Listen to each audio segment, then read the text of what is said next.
Olá, irmãos. É uma grande satisfação estarmos aqui novamente para estudarmos mais uma porção da Palavra de Deus. E hoje finalizaremos o estudo no livro de Jonas. Nós trabalhamos o tema soberania e misericórdia em todos os capítulos deste livro, né?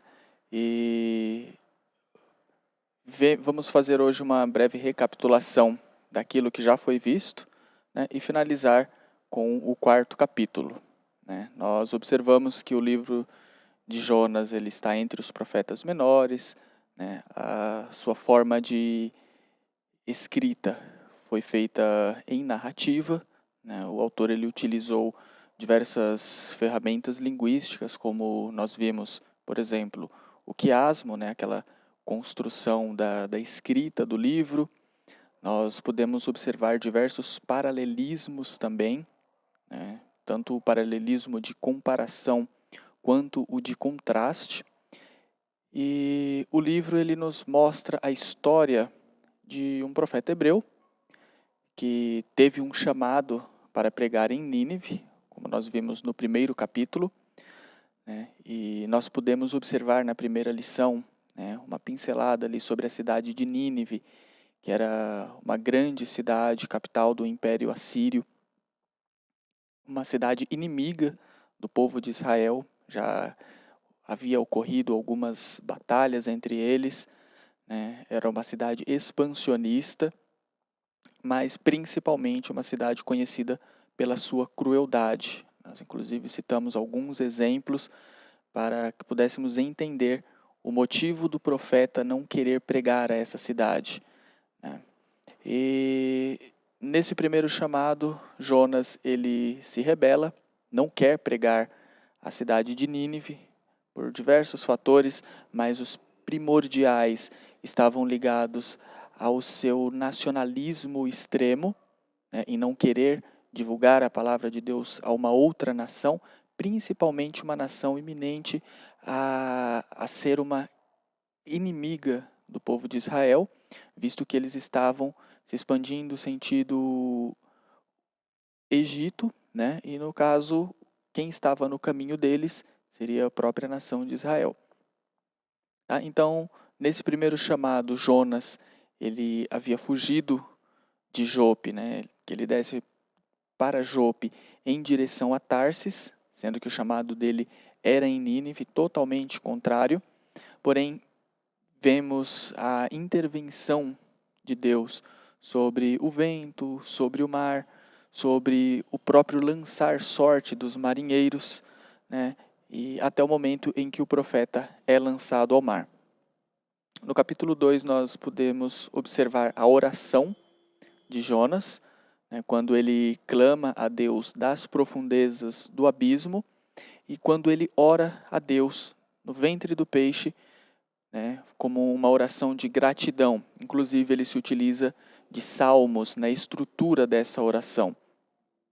Então, Jonas é direcionado novamente a pregar a Nínive. Na aula passada, nós vimos a pregação de Jonas, né, no capítulo 3, quando Deus faz o segundo chamado ao profeta para que ele pregasse novamente a Nínive, né, sendo que na primeira vez ele se rebelou, não foi, e desta vez ele obedece. Tá? Em contraste, nós vemos com o primeiro chamado, onde ele foge, e neste agora chamado após uma intervenção divina em sua vida, naquilo que estava acontecendo, ele obedece. Mas vimos também que mesmo Nínive sendo uma cidade muito grande, né, Jonas ele consegue pregar com uma facilidade a atingir toda a cidade, do menor ao maior, inclusive o próprio rei. Tá? Mas foi uma pregação dura, como nós vimos. Uma pregação que não apresentava uma oportunidade para os ninivitas. O autor não explica ou não deixa transparecer se era somente aquilo que Jonas falava, né? Ainda 40 dias e Nínive será subvertida, mas o fato de ter sido apresentado apenas isso demonstra que era uma mensagem curta e era uma mensagem dura e sem uma oportunidade para aquele povo de provavelmente até se arrepender, visto que esta não era a vontade de Jonas. Porém, apesar dessa mensagem, né, que Jonas faz ao povo de Nínive, o resultado que ele tem é o que ele não esperava. Aquele povo crê em Deus. E a partir daquela mensagem, aquele povo crendo em Deus, eles passam a fazer um jejum. Eles vestem-se de saco, desde o menor até o maior, inclusive o rei. E também eles fizeram isso com os animais, tá? Mostrando que toda a cidade, né, estava se prostrando diante de Deus. E Jonas, diante dessa grande cidade fortificada, violenta e ímpia, vê agora todo esse contexto de um outro prisma, né? Uma cidade agora arrependida e se humilhando diante de Deus. Havia ali então uma comoção geral. Deus, ele havia se arrependido do mal que havia dito fazer a Nínive e não faz. Então, nós vimos também a questão desse arrependimento, foi uma figura de linguagem, né, antropomorfismo, que o autor utiliza para a gente poder entender mais ou menos como que é a ação divina, trazendo ou traduzindo para as nossas atitudes, para que a gente tenha uma possibilidade de entender um pouco mais de Deus, que é um ser insondável. E diante desse contexto, né, que nos permite entender a reação de Jonas entre Deus não punir ou não subverter, né, ou até não destruir aquela capital assíria, nós vamos entrar agora no capítulo 4, que vai mostrar qual foi a intenção final do autor em escrever esse livro de Jonas. Tá? A história ela parece que poderia ter sido finalizada já no capítulo 3, porque seria uma história que finalizaria com um final feliz, né? A conversão de uma cidade inteira, o ministério de um profeta tendo o auge do seu sucesso, né? Então seria como um filme hollywoodiano, mas o autor ele prossegue com o próximo capítulo, que traz uma diferença em como seria esse final, de um final feliz e de sucesso para um final um pouco diferente daquilo que a gente está acostumado a perceber. Né? Ele podendo relatar Jonas apenas como um grande profeta, como o maior pregador da história, porém, agora ele inicia o capítulo 4 com o motivo principal de ter escrito o livro. Aquilo que o público-alvo deveria entender do porquê que foi escrito esse livro de Jonas, por que foi apresentado. O povo de Israel, a nação de Israel precisava compreender essa história, porque é uma história que faz comparação, né? É como se Jonas fosse um representante da mentalidade daquele povo. Tá?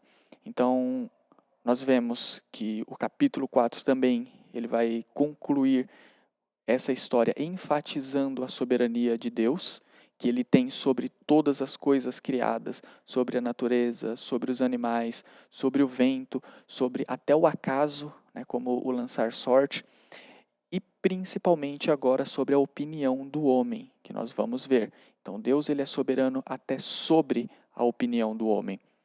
E o capítulo 4 também ele vai enfatizar agora a misericórdia de Deus, né, que ele teve em relação tanto ao profeta hebreu, quanto aos marinheiros, fazendo uma conclusão, né, e também agora quanto aos cruéis ninivitas.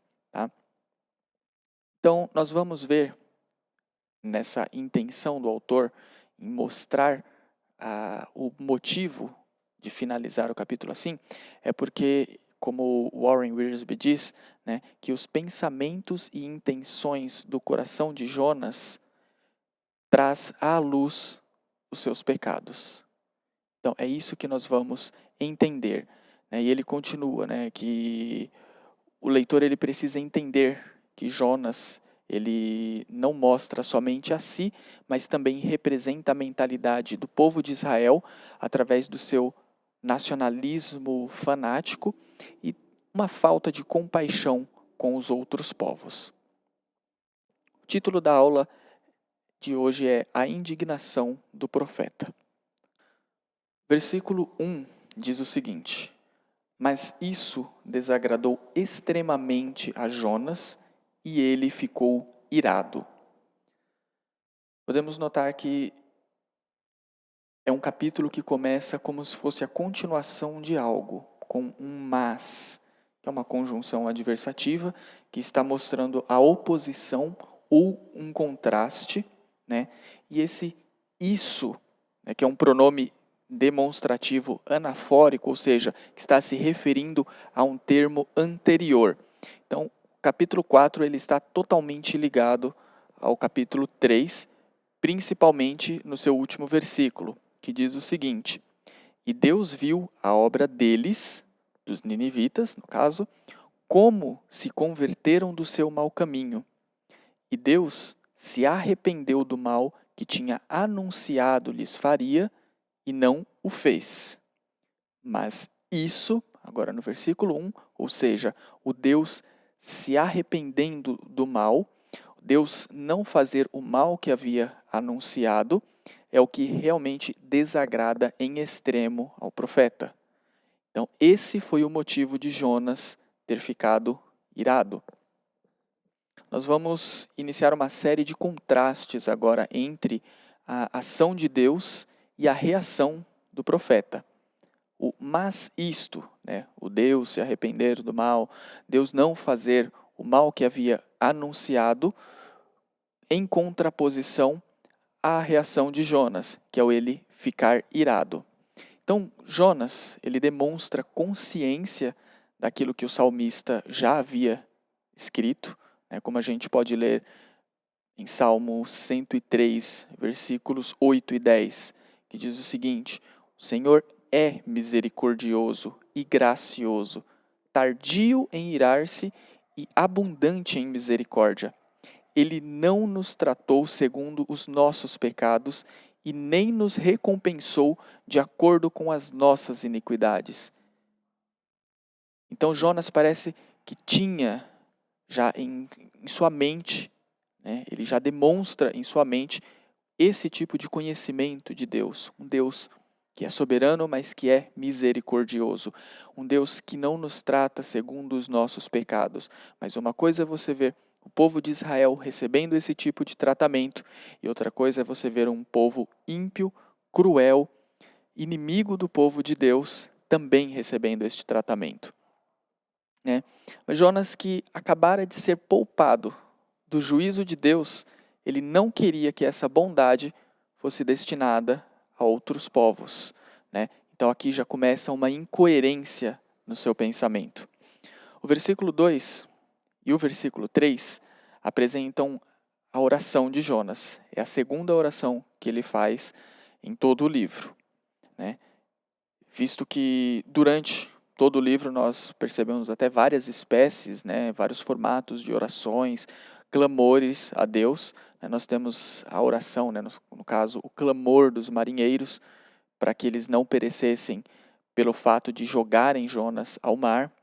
O clamor de Jonas no fundo do abismo, a oração que ele faz de agradecimento, o clamor do próprio rei e dos ninivitas, que nós vimos no capítulo anterior, e agora esta segunda oração de Jonas. Mas agora é uma oração muito diferente da primeira, né? Tanto no seu conteúdo quanto na sua intenção. Aquela primeira oração de agradecimento, formada a partir de salmos, agora sendo contraposta com uma oração muito mais humana, demonstrando muito mais os pensamentos do profeta. E ele diz assim no versículo 2: E orou ao Senhor e disse: Ah, Senhor, não foi esta a minha palavra estando ainda na minha terra? Por isso é que me preveni fugindo para Tarsis, pois sabia que és Deus compassivo e misericordioso, longânimo e grande em benignidade, e que te arrependes do mal. Peço-te, pois, ó Senhor, tira a minha vida, porque melhor me é morrer do que viver. Esta é a segunda oração que Jonas faz. Mas, observando essa oração, olha como que ela foi centrada no eu. Como Jonas trabalha agora a sua oração direcionada para si próprio. Não foi esta a minha palavra, estando eu ainda na minha terra. Nós vemos inclusive os eus, né, subentendidos na própria oração. Né? Por isso é que eu me preveni, fugindo eu para Tarsis, pois eu sabia que és Deus compassivo e misericordioso. No versículo 3, né? Eu te peço, ó Senhor, tira-me a vida, porque melhor me é morrer do que eu viver. Se nós formos transcrever todos esses pontos, nós quase que perdemos a conta de como Jonas trabalha a sua oração com esses eus, com esse modo antropocêntrico, direcionado para a sua vontade. Ele se referindo a si mesmo na oração diversas vezes. Tá? O centro desta oração agora é Jonas. O centro desta oração agora é a sua própria vontade, é a sua opinião diante de Deus. É a oração que ele mostra exatamente o que ele pensa como humano e demonstra agora nessa oração qual que foi o motivo da sua fuga naquele primeiro chamado. Ele mostra que reconhece a misericórdia de Deus, mas aquela pregação que seria levada aos ninivitas, que geraria o arrependimento deles, e Deus acabaria não os punindo, faz com que Jonas se ire. E agora demonstre, né, exatamente a visão dele. Agora que nós conseguimos realmente entender o porquê, desde o primeiro capítulo, Jonas fugia. Ele estava simplesmente olhando para a sua vontade. Né? Por isso que nós vemos a pregação do profeta sendo uma pregação apenas de julgamento, uma pregação apenas de juízo, uma pregação dura. Né? É uma pregação sem uma solução para aquele povo pecador. É uma pregação sem condições de arrependimento, né? De salvação. Ele não mostra a misericórdia de Deus.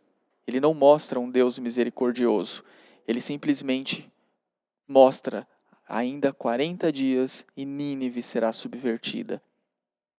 Qual que era a intenção do profeta? Era realmente que Deus derramasse a sua ira sobre aquele povo. Mas quando ele prega, mesmo contra a sua vontade, a cidade inteira se arrepende. E Deus acaba não derramando a ira sobre aquele povo. Então, Jonas está totalmente irado com isso. Ele fica revoltado com esse resultado. E os versículos 2 e 3 mostram atitudes que trazem à tona esse pensamento de Jonas. E o coração de todo o problema é o problema no coração. E era lá que se encontravam os problemas de Jonas. Ele fez a melhor das orações no pior dos lugares, o ventre do peixe, e faz a pior das orações no melhor dos lugares, em Nínive, onde Deus estava operando. Palavras de Warren Wiersbe. O interessante é que Wiersbe também ele continua observando, as orações que Jonas fez, trabalhando alguns paralelos. Na primeira, a oração vem como fruto de um coração quebrantado, e a segunda vem com um coração cheio de raiva. Na primeira oração, ele pede a Deus que o salvasse, e na segunda, ele pede que Deus o tirasse a vida. Olha como Jonas se mostra contraditório em suas atitudes. Talvez, humanamente falando, se formos olhar num prisma humano, talvez ele até tivesse os seus motivos. É fácil a gente olhar para o profeta, apontar o dedo e falar: você foi um profeta fujão, que não quis pregar para um outro povo. Mas olhando num prisma mais humano, a gente percebe que Nínive, capital do império mais poderoso da época, grande inimiga de Israel, extremamente sangrenta, com aquele povo cruel e perverso que realmente merecia a punição divina, diante de um profeta, que provavelmente perderia até a sua reputação, como alguns teólogos e estudiosos afirmam, porque ele profetiza algo que não acontece. Então, se um profeta profetiza algo e aquilo não acontece, a sua reputação pode ser levada em conta, né? E, inclusive, a própria nação de Israel poderia até tratá-lo como um traidor, né? Ele estava sendo um instrumento para a não destruição da nação inimiga. Nós vemos aqui os motivos pessoais de Jonas, né, que estavam tendo mais valor do que a própria responsabilidade dele como profeta, ou seja, como um servo de Deus. A opinião de Jonas, ela estava se sobrepondo em sua mente à vontade de Deus, ou seja, ela deveria se sobrepor à vontade de Deus. E já que Deus não fez a vontade de Jonas, então ele prefere a morte. Né? Peço-te, pois, ó Senhor, tira a minha vida, porque melhor me é morrer do que viver. Ou seja, tudo tem que ser do jeito do profeta. Será que tudo realmente tem que ser do jeito que nós queremos? Versículo 4, Deus começa a tratar então com Jonas, né? E faz uma pergunta, né? E disse o Senhor: é razoável essa tua ira? É logicamente plausível esta tua ira, Jonas? Essa tua ira, ela é racional? Jonas, ele estava irado por causa da bondade de Deus. Né? É impressionante nós vermos um profeta irado porque Deus é bom, porque Deus é misericordioso, porque como que a gente entende isso? Um profeta que prega a uma cidade, alcança vidas, tem a transformação daquele povo, mas ele se ira. Será que Jonas estava sendo coerente com esse pensamento? Então Deus questiona ele. Né? O interessante é que o autor aqui ele não mostra uma resposta de Jonas a essa primeira pergunta. A resposta de Jonas foi o silêncio. Né? E então, diante desse próprio silêncio do profeta, Deus começa a dar uma lição, né? Mostrando essa incoerência dele. E como já ocorreu várias vezes nas Escrituras, Deus agora está prestes a agir de um modo didático, né, para com o profeta, a fim de fazê-lo enxergar o seu próprio erro. Então nós vamos ver essa atitude de Deus trabalhando diante de Jonas a partir do versículo 5.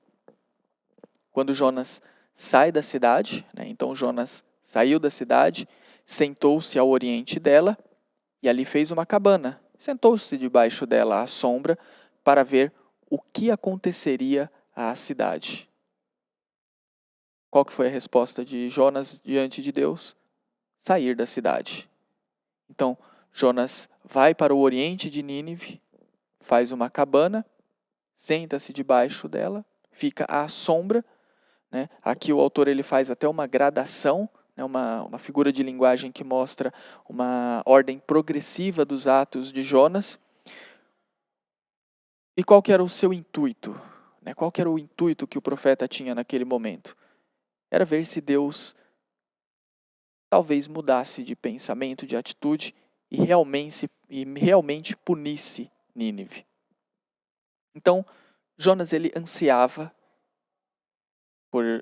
pela destruição daquela cidade e agora ele monta uma cabana longe para poder olhar e ver a destruição dela. Ele estava ali sentado de camarote só para assistir Deus destruindo. Talvez Deus faça isso com essa cidade, o que será muito do meu agrado. Né? Então, enquanto Jonas estava no seu conforto, né, ele queria a destruição daquele povo. Mais um ponto de incoerência no profeta. Mas um ponto importante para salientarmos aqui, e eu quero que vocês prestem bastante atenção agora, porque ele pode ser um pouco complicado por causa da nossa língua, né, que ela difere bastante do original, porque a palavra ira, né, no original, ela também pode ser traduzida como calor ou quentura. Né? Então o autor ele vai começar a trabalhar aqui o significado de ira como se a gente estivesse pensando em calor. Então, vou tentar trabalhar isso daqui para a gente conseguir entender esse formato de comparação que o autor vai fazer com essa palavra ira, se relacionando com o mesmo significado de calor, de quentura. Tá? Vai ser um paralelismo agora, novamente, tá? Porque ele vai comparar o calor, né? Ou seja, a ira de Jonas sobre Nínive, em contradição com a sombra, o conforto que ele ansiava sobre si. Tá? Então, o versículo 6 diz o seguinte: Então fez o Senhor Deus nascer uma planta que subiu por cima de Jonas para que fizesse uma sombra sobre sua cabeça, a fim de o livrar de seu desconforto. Jonas, pois, se alegrou em extremo por causa da planta. Aqui nós vemos novamente uma ação soberana de Deus sobre a natureza, ou seja, Deus faz nascer uma planta, né? Alguns estudiosos tratam como uma aboboreira, tá? Até por causa das características dela se fazer uma sombra, tá? Mas o termo original não nos define qual planta que Deus fizera nascer naquele momento. Tá? E nós vemos a graça de Deus sendo apresentada aqui, ao nascer essa planta sobre Jonas, como uma proteção contra o quê? Contra o sol quente.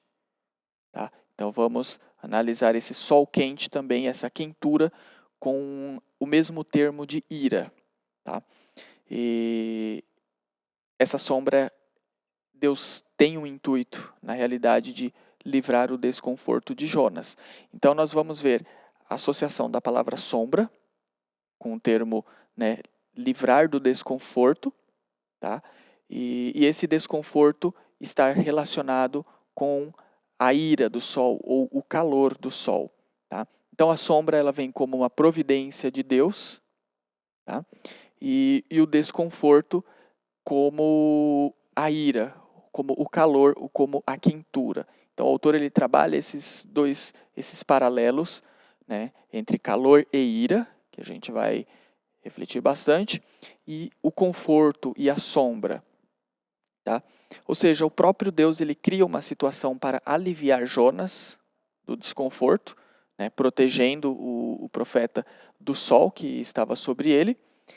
E, por assimilação, nós vemos que Deus havia acabado de criar uma situação de livramento também aos ninivitas contra a sua ira.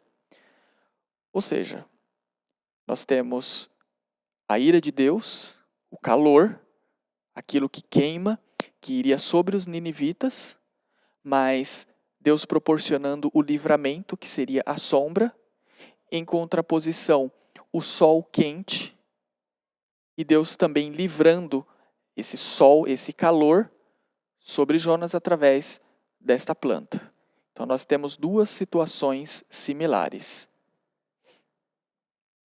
E o calor, né, de Deus sendo apaziguado através do arrependimento, versus o calor do sol sendo apaziguado pela sombra, né, são duas atitudes que Deus agora vai trabalhar para ensinar ou pelo menos questionar a Jonas, para que ele pudesse refletir em sua coerência. Tá? Então Jonas se ira do livramento, ou seja, da sombra que Deus traz aos ninivitas, mas ele se alegra em extremo pela planta, pelo conforto, né, por ter se livrado do calor do sol. Né? Essa incoerência que Deus vai trabalhar com o profeta. Nós vemos aqui no versículo 7, né, que diz o seguinte: Mas Deus, no dia seguinte, ao subir da alva, enviou um verme, o qual feriu a planta e esta se secou. Mais uma vez, a ação de Deus sobre a natureza. Primeiro, ele faz crescer uma planta e agora ele próprio envia o verme.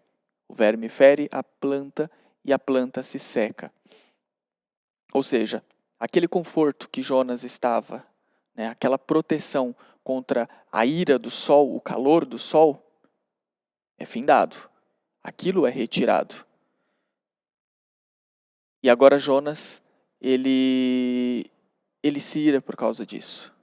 Nós vamos ver que Deus continua, né, essa lição didática com o profeta, né, no versículo 8, que diz o seguinte: nascendo o sol, Deus mandou um vento calmoso oriental, o sol bateu na cabeça de Jonas de maneira que desfalecia, pelo que pediu para si a morte, dizendo: melhor me é morrer do que viver. Deus então ele tem ação sobre a natureza, ele manda novamente esse vento calmoso do Oriente. Todo o livro de Jonas a gente vê a soberania de Deus através de tudo o que ele criou, né? E esse vento calmoso do Oriente, ele é tratado como um vento muito quente, né, que sopra do deserto e ele tira a umidade da planta, fazendo com que ela se seque. Esse é o significado de vento calmoso do Oriente. Tá? E também o verme. Olha a ação de Deus até sobre um verme, que ele é mandado para comer a planta exatamente naquele momento. Tá? E a planta se seca e o sol bate sobre a cabeça de Jonas. O sol aqui sendo representado pela ira, né, ou o calor, e Deus tirando essa proteção sobre o profeta. Jonas agora é exposto à ira do sol, ao calor do sol. E o resultado é Jonas recebendo essa forte insolação, esse forte calor a ponto de pedir a morte para si. Como Jonas ele é incoerente em suas palavras. Como Jonas ele se demonstra incoerente nos seus pensamentos. Primeiro, ele pede para morrer, porque Deus livra os ninivitas de sua ira. Então nós temos a ira de Deus que cairia sobre os ninivitas, mas Deus provê a sua sombra através do arrependimento. Então a ira de Deus, o calor, não consome os ninivitas. E isso faz com que Jonas peça a morte para si. Mas ao mesmo tempo que ele pede a morte, porque Deus livra os ninivitas de sua ira, ele pede a morte porque Deus o expôs ao calor do sol, ou à ira do sol. Como que a gente entende uma pessoa assim? Quando eu estou sendo protegido do calor, ou seja, da ira, para mim me convém, mas quando é um outro povo, não pode ocorrer? Jonas ele precisava entender isso. E olha como Deus vai trabalhando de modo didático, mostrando para ele, através da sua própria ação sobre a natureza, que Jonas não estava sendo coerente. O profeta, então, ele demonstra diversos contrastes em sua postura, né? A misericórdia de Deus em alcançar os que não merecem ir ao profeta, mas quando a misericórdia de Deus é a seu favor, ela deve acontecer? Um autor anônimo diz o seguinte: a capacidade que a misericórdia divina tem de alcançar os que não merecem é um tema que continuava a frustrar Jonas, mesmo quando ele a estava sentindo. A bênção de Deus ela pode vir sobre mim e isso é bom. Mas quando a bênção de Deus vai para o próximo, para uma outra pessoa, não é bom? Por quê? Porque aquela pessoa não merece a misericórdia de Deus?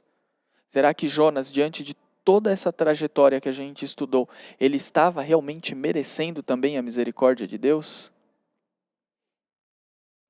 Versículo 9 diz o seguinte: então perguntou Deus a Jonas: é razoável essa tua ira por causa da planta? Ele respondeu: é razoável a minha ira até a morte. Agora sim, Jonas responde a Deus.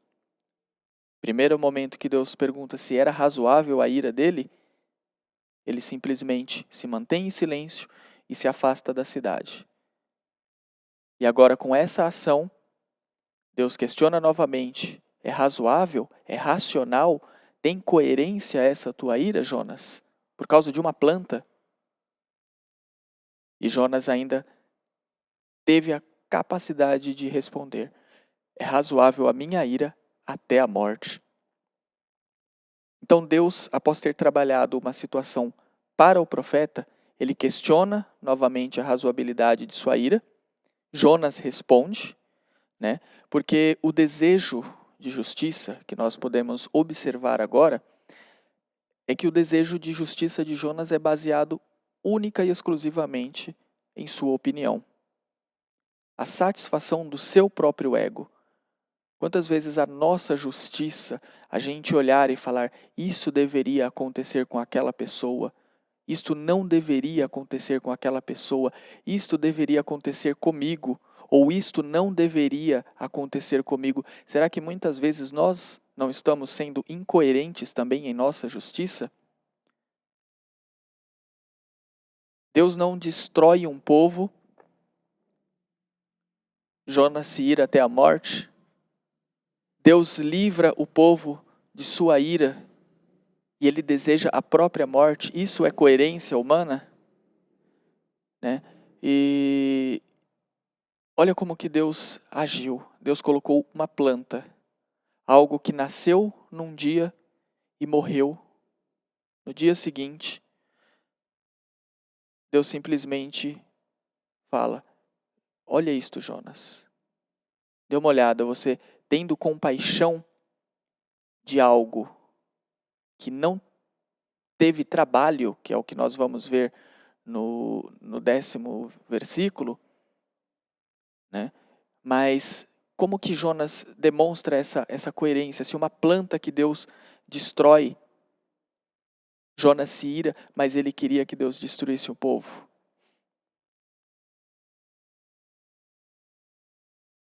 A misericórdia de Deus, então, ela deveria ser de acordo com a vontade de Jonas? Será que Deus deveria agir de acordo com a justiça do profeta, que era baseada em si, baseada no seu egocentrismo? Se a gente observar no início do capítulo aquela oração tão antropocêntrica, tão direcionada para si mesmo, demonstrando não só, né, a visão do povo de Israel, como Jonas sendo representante, mas muitas vezes Jonas sendo representante de nós mesmos, em nossas orações ou em nossa justiça ou em nossa vontade, a gente querer que a ação de Deus seja de acordo com aquilo que nós achamos que é correto.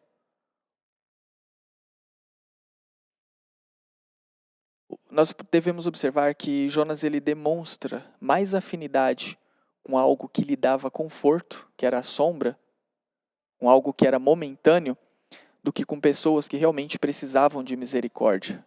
Jonas demonstra uma grande falta de empatia. Mas o importante que nós vemos nesse estudo é que Deus ele não segue a vontade do homem. Deus ele é soberano. Deus ele não segue os sentimentos do homem. A gente por si próprio, a gente é incoerente. A todo momento, o homem ele pensa em si próprio. E Deus ele trabalha nesse ponto, mostrando essa incoerência de Jonas, a partir de sua atuação de modo didático. Versículo 10, ele diz o seguinte, né? Tornou o Senhor, tens compaixão da planta que não te custou trabalho, a qual não fizeste crescer, que numa noite nasceu e numa noite pereceu. Ou seja, Deus questiona Jonas. Deus faz Jonas refletir sobre a sua situação. A minha compaixão é sobre uma planta que não me custou trabalho, que eu não fiz nascer, não fiz crescer, que em uma noite ela nasce, numa noite ela perece, ou seja, é algo breve. Então é isso que está te incomodando, Jonas? É você ter compaixão de algo passageiro, de algo que você não teve a mínima capacidade de fazer ou desenvolver?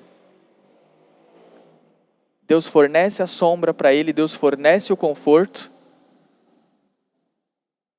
E Jonas deposita o seu coração naquilo em detrimento de um povo que também precisava dessa proteção de Deus, dessa misericórdia?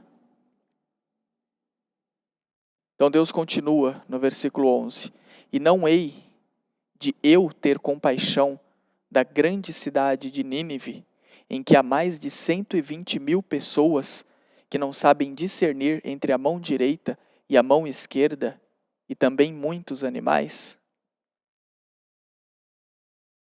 Agora Deus inverte a situação. Ele fala: eu, Deus, não deveria ter compaixão dessa grande cidade de Nínive, novamente tratada como grande, mostrando que o próprio Deus via a importância da cidade? Nós temos muitos animais ali, que se a cidade fosse destruída também, seriam destruídos. Nós temos mais de 120.000 pessoas sem discernimento, né? Alguns autores, eles tratam essas pessoas sem discernimento como pessoas que não tinham um discernimento moral, né, entre saber a diferença entre o bem e o mal. Outros autores já tratam como se fossem crianças, né, cerca de 120.000 crianças que não sabem, né, diferenciar entre a mão direita e a mão esquerda, até porque esse argumento que eles tratam se refere aos dados históricos da cidade ter tido cerca de 600.000 habitantes na época. Então, essas 120.000, né, seriam somente crianças que também seriam destruídas sem um mínimo de compaixão que Jonas estava tendo. Então Deus acaba mostrando, através dessa história, dessa situação que ele próprio cria para Jonas, como que a opinião de Jonas era errônea. Como que Jonas tinha compaixão de uma planta, ou Jonas tinha compaixão de uma coisa passageira e não estava tendo compaixão de pessoas, né? Ele visando o seu próprio benefício e não enxergando a necessidade do próximo, né? O povo de Nínive também precisava de compaixão, né? Mas muitas vezes a gente observa, né, que nós acabamos dando muito mais valor àquilo que nos dá conforto, né, aquilo que é momentâneo, aquilo que nos dá prazer, a gente olhar para a nossa própria satisfação ou o nosso próprio ego e esquecer de olhar para a outra pessoa que necessita também da misericórdia de Deus. Isso era uma lição que Deus estava dando a Jonas. Quem criou a planta? Foi o próprio Deus. Quem criou os ninivitas? Também foi o próprio Deus. Ambos são obras de sua criação. Agora, por que que Deus não teria o direito de manter aquela cidade ou manter aquela planta? Da mesma forma que Deus tem o direito de querer destruir Nínive e também de destruir a planta. Deus, ele tem, na realidade, o direito de fazer o que ele quer. Tudo vem dele. É tudo criação dele. Então, o perigo que a gente observa aqui é se Deus seguisse a lógica do profeta. Imagine se Deus seguisse os conselhos dos homens, né? E se Deus fizesse a nossa vontade? Olha o perigo, né? Jonas, ele foi razoável na sua ira ou na sua vontade? Será que nós mesmos estamos sendo razoáveis em nossas iras ou em nossas vontades diante de Deus? Então a lição que é mostrada aqui, né, é esse contraste, né, entre o coração do homem e a sua justiça, que é falha, contra a justiça de Deus, que é santa e perfeita. Deus livrando Jonas da ira do sol, do calor do sol, para ele era justo. Mas Deus livrando uma cidade inteira, com seus animais, com suas crianças, da sua própria ira, do seu calor, não seria justo? Interessante é que nós vemos, durante todo o decorrer desse livro, que Deus é quem controla todas as coisas. E Deus, ele é sábio para controlar tudo isso. Por isso que a a lição central e primordial desse livro, e dita inclusive pelo profeta, é que a salvação ela pertence ao Senhor. Ele sendo soberano para controlar todas as coisas, ele também é misericordioso para ter piedade de quem nem merece ter piedade. Então, o livro ele finaliza sem uma resposta do profeta, nós vemos que finaliza com um questionamento de Deus, mas isso nos leva a refletir, sobre a incoerência não dos pensamentos ou atitudes de Jonas, mas em relação a muitas vezes incoerência dos nossos próprios pensamentos. E como que nós estamos nos portando diante de um Deus todo-poderoso, que mandou o vento e ele obedeceu, que mandou o peixe e ele obedeceu, que mandou na planta e ela nasceu, que mandou o verme e ele obedeceu? Ou nós estamos sendo como Jonas, que foi mandado por Deus e ele desobedeceu? Toda a criação obediente a Deus e o homem ciente de um Deus soberano desobediente. E quando Deus age, ele ainda vê incoerência na própria ação de Deus e se ira. O que importa para a gente, no término dessa lição, não é sabermos, realmente qual que foi a resposta de Jonas. Nós não temos como informar se Jonas realmente se arrependeu, mas o que importa é a gente ter entendido aquilo que Deus fez durante toda a lição. Esse estudo ele é tratado principalmente para nós refletirmos em nossa vida. Ele foi escrito com o intuito de mostrar um profeta que representava a mentalidade de Israel, tanto que o livro foi direcionado para o povo de Israel, para que o povo visse a sua própria incoerência, em muitas vezes não desejar a salvação de outros povos, mas é um livro tão atual que reflete em nossas vidas. Então, o que nós precisamos entender é que o foco central dessa lição é que a salvação ela pertence ao Senhor, não vai de acordo com a nossa vontade, não vai de acordo com a nossa opinião. Nós não devemos questionar quem deve ser salvo e quem não deve ser salvo, porque Deus é que é soberano em saber o que faz, como faz e quando faz. Mas Ele também é misericordioso para tratar cada um de nós imerecedores, de sua bondade. Mas se formos ver toda a nossa trajetória de vida, de atitudes, de mentalidade, nós também deveríamos ser destruídos, como Nínive estava prestes a ser destruída. Mas Deus olha para cada um de nós através de sua misericórdia. Que essa lição possa ter feito algum sentido em nossas vidas, que nós possamos refletir a cada instante sobre a vida desse profeta, sobre como ele agiu e trazer para as nossas atitudes, se nós não estamos sendo como ele. Que Deus possa nos abençoar e finalizamos esse estudo com uma grande satisfação. Que Deus esteja abrindo as nossas mentes e corações a cada dia para que possamos entender a sua palavra.